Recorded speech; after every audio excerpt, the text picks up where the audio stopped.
Samantala, balikan natin ang ulat na ito. Quezon City Police District naghain ng reklamo kaugnay sa nangyaring tensyon sa Veterans Memorial Medical Center matapos ma-detain doon si Attorney Zulaika Lopez. Si Ryan Lesiges sa sentro ng balita. Ryan?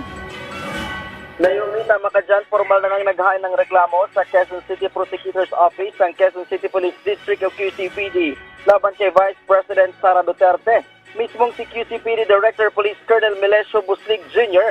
ang naghain ng reklamo kasama si Lieutenant Colonel Van Jason Villamor, ang hepe ng QCPD Medical and Dental Clinic na tumatayong complainant ng kaso.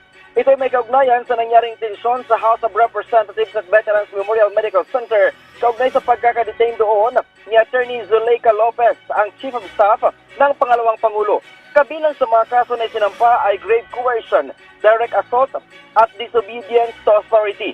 Aminado si Villamor na hindi nila inaasahan ang nangyari lalo pat ginagampanan lang nila ang kanilang tungkulin. Narito pakinggan natin ang pahayag ni Colonel Melesio Buslig Jr. at ni Colonel Villamor. So, ito is nangangulugan na nobody is above the law. Hindi po namin inaasahan na magiging ganon ang kahihinatnan nung time ng we were at the Veterans Memorial Medical Center. Naomi, umaasa naman ang QCPD na kakatigan ng korte ang inihain nilang mga reklamo. Narito naman ang bahagi ng pahayag ni Attorney Andres Palagigon Jr., ang legal counsel ng CIDG. The Vice President is an impeachable officer. She is not immune from suit. No, based on several jurisprudence, there are no express provision from the Constitution, no, and from the statutes, particularly saying that the Vice President is immune. Si Villamor ang nasa viral video na dinuro at tinatalakan ni Duterte matapos siyang muntik ng pagsara ng pinto ng ambulansya itong araw ng Sabado.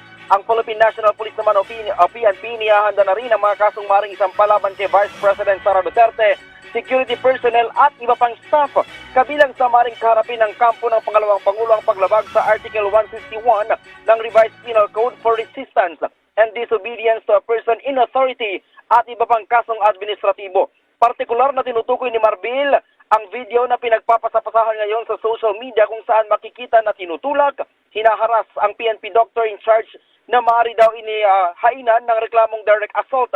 Kaugnay nito ay nagsumiti na umano ng request si PNP Chief Police General Romel Francisco Marbil kay Armed Forces of the Philippines Chief General Romeo Brawner Jr. para makuha ang pagkakakilanlan ng Vice Presidential Security and Protection Group na umaalalay daw kay Attorney Lopez sa paglipat nito mula VMMC patungo sa St. Luke's Medical Center.